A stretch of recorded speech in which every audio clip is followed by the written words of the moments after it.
نحمدہ ونصلی علی رسولہ الکریم بسم اللہ الرحمن الرحیم۔ میرے دوستو، آج کی ہماری ویڈیو کا عنوان روزے کے مسائل کے متعلق ہے۔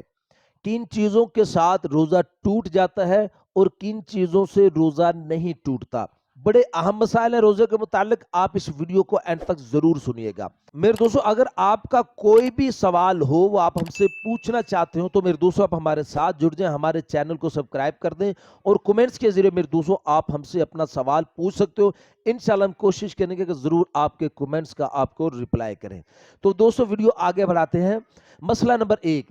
فرمایا کوئی آدمی روزے کی حالت کے اندر بھولے سے کچھ کھا لیتا ہے یا پی لیتا ہے تو اس سے روزہ نہیں ٹوٹتا، چاہے وہ جتنا بھی کھا پی لے اور جتنی مرضی بار بھولے سے کھا پی لے تو اس کا روزہ نہیں ٹوٹتا۔ میرے دوستو اگلی بات ہے کہ اس میں یہ ہے، اگر کوئی شخص کسی دوسرے کو کھاتے ہوئے دیکھتا ہے، کسی کو پیتے ہوئے دیکھتا ہے تو اس میں دو شکلیں ہیں۔ ایک تو میرے دوستو علماء کرام ارشاد فرماتے ہیں کہ اگر کسی ایسے آدمی کو کھاتے ہوئے دیکھ رہا ہے روزے کی حالت کے اندر کہ جو آدمی طاقتور ہے، ہمت والا ہے، تو ایسے شخص کو میرے دوستو یاد دلانا یہ واجب ہے، اس کو یاد دلانا کہ بھئی تیرا روزہ ہے، تو کیوں کھا پی رہا ہے، ایک بات۔ اور دوسری بات فرمایا کہ اگر کوئی ایسا آدمی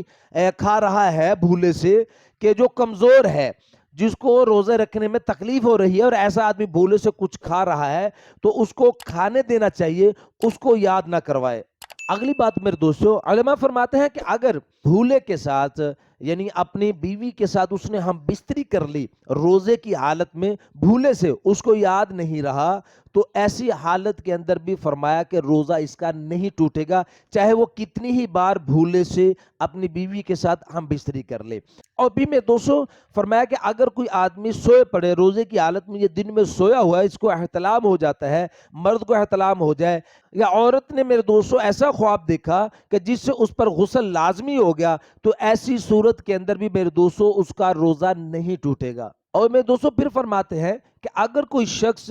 روزے کی حالت کے اندر سرما لگاتا ہو یا تیل لگاتا ہو یا خوشبو لگاتا ہو تو اس سے بھی روزہ نہیں جاتا۔ فرمایا کہ بعض اوقات ایسے ہوتا ہے نا کہ سرما لگانے کی وجہ سے یعنی تھوک وغیرہ کے اندر، نیند وغیرہ کے اندر کوئی سرمے کے اثرات نظر آتے ہیں، تو اس سے بھی روزے میں کوئی فرق نہیں آتا اور نہ ہی روزہ مکروہ ہوتا ہے، بلکہ روزہ اس کا صحیح مکمل رہتا ہے۔ میرے دوستو بہت بڑے عالم دین وہ ارشاد فرماتے ہیں کہ روزے کی حالت کے اندر میاں بیوی کا آپس کے اندر پیار کرنا، چھونا، ہاتھ لگانا، تو اس سے بھی روزہ نہیں جاتا۔ لیکن فرمایا کہ اگر کچھ جوانی کے جوش کے اندر اس کو یہ ڈر ہے کہ کہیں ایسا نہ ہو کہ صحبت ہو جائے جس کی وجہ سے روزہ جاتا رہے، تو ایسی صورت کے اندر میاں بیوی کا اکٹھے ہونا فرمایا اس سے اس کا روزہ مکروہ ہو جاتا ہے۔ اور میرے دوستو پھر علماء فرماتے ہیں کہ کوئی شخص اگر روزے کی حالت میں اس نے منہ کھولا تو اس کے منہ کے اندر اچانک مکھی چلی گئی یا اچانک سے کوئی دھواں اس کے منہ کے اندر چلا گیا، تو اس سے بھی روزے پر کوئی فرق نہیں آئے گا، اس کا روزہ نہیں ٹوٹے گا۔ ہاں لیکن اگر جان بوجھ کر وہ دھواں اندر لے کر گیا ہے یا جان بوجھ کر اس نے مکھی کھائی ہے تو اس سے روزہ اس کا ٹوٹ جائے گا۔ اسی طرح میرے دوستو علماء فرماتے ہیں کہ کوئی شخص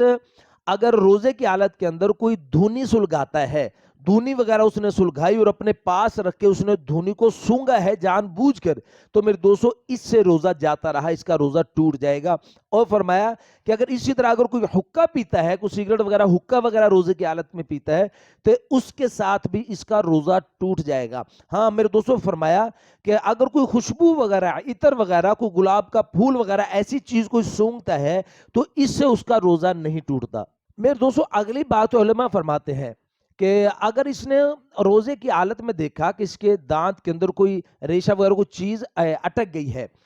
یا کوئی چھالیاں وغیرہ کوئی ایسی کوئی چیز اس کے منہ میں رہ گئی روزے کی حالت میں، تو اور اس نے پھر اس کو اندر ہی اندر نگل لیا ہے، اپنے حلق میں لے گیا، اپنے اندر ہی اندر نگل لیا ہے، تو اس کی علماء کرام میرے دوستو مختلف صورتیں بتاتے ہیں۔